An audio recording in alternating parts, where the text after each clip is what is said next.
ನಿನ್ನೆ ದಿನ ದಾವಣಗೆರೆ ಜಿಲ್ಲೆಯ ಹರಿಹರ ಪೊಲೀಸ್ ಠಾಣೆ ವ್ಯಾಪ್ತಿಯಲ್ಲಿ ಬರ್ತಕ್ಕಂಥ ಒಂದು ಗ್ರಾಮದಲ್ಲಿ ನಮ್ಮ ಪೊಲೀಸ್ ಸಬ್ ಇನ್ಸ್ಪೆಕ್ಟರ್ ಒಂದು ಖಚಿತ ಮಾಹಿತಿಯ ಮೇರೆಗೆ ಅನುಮಾನಾಸ್ಪದ ವ್ಯಕ್ತಿಯೊಬ್ಬನ ವಶಕ್ಕೆ ಪಡೆದು ವಿಚಾರ ಮಾಡಲಾಗಿ ಈ ಸದರಿ ವ್ಯಕ್ತಿ ಸುಮಾರು 20 ವರ್ಷ ವಯಸ್ಸುಳ್ಳ ಈತನು ಮೂಲತಃ ಉತ್ತರ ಪ್ರದೇಶದ ವಾಸಿಯಾಗಿದ್ದು ಸುಮಾರು 15 ದಿನಗಳ ಹಿಂದೆ ಹರಿಹರ ಗ್ರಾಮಾಂತರ ಪೊಲೀಸ್ ಠಾಣೆ ವ್ಯಾಪ್ತಿಯಲ್ಲಿ ಬರ್ತಕ್ಕಂಥ ಒಂದು ಖಾಸಗಿ ಫ್ಯಾಕ್ಟ್ರಿಯಲ್ಲಿ ಪೇಂಟಿಂಗ್ ಕೆಲಸಕ್ಕಾಗಿ ಬಂದು ಅಲ್ಲೇ ಹತ್ತಿರದಲ್ಲಿರ್ತಕ್ಕಂಥ ಒಂದು ಗ್ರಾಮದಲ್ಲಿ ವಾಸ ಮಾಡಿಕೊಂಡಿದ್ದರು.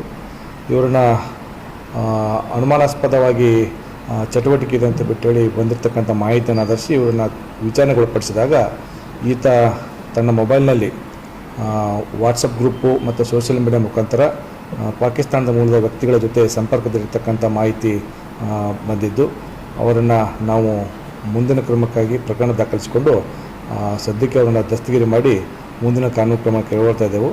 ಈಗಾಗಲೇ ಈ ಪ್ರಕರಣಕ್ಕೆ ಸಂಬಂಧಪಟ್ಟಂತೆ ಹರಿಹರ ಗ್ರಾಮಾಂತರದಲ್ಲಿ ಪ್ರಕರಣ ದಾಖಲಿಸಿಕೊಂಡು ಏನು ಅನುಮಾನಾಸ್ಪದ ವ್ಯಕ್ತಿ ಸುಮಾರು 20 ವರ್ಷ ವಯಸ್ಸುಳ್ಳ ಈತನನ್ನು ದಸ್ತಗಿರಿ ಮಾಡಿ ಮುಂದಿನ ಕಾನೂನು ಕ್ರಮವನ್ನು ಕೈಗೊಳ್ತಾ ಇದ್ದೆವು.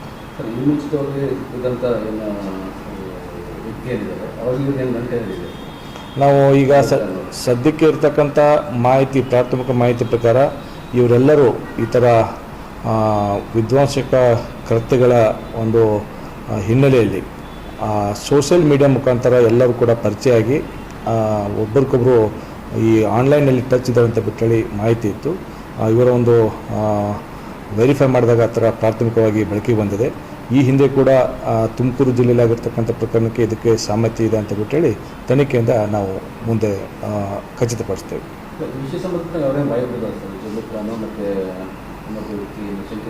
ಇಲ್ಲ, ಈಗ ಸದ್ಯಕ್ಕೆ ನಾವು ಈಗ ಇರ್ತಕ್ಕಂಥ ನಮ್ಮ ದಸ್ತಗಿರಿ ಮಾಡಿರ್ತಕ್ಕಂಥ ಸಸ್ಪೆಕ್ಟನ್ನು ನಾವು ವೆರಿಫೈ ಮಾಡ್ತಾ ಇದ್ದೆವು.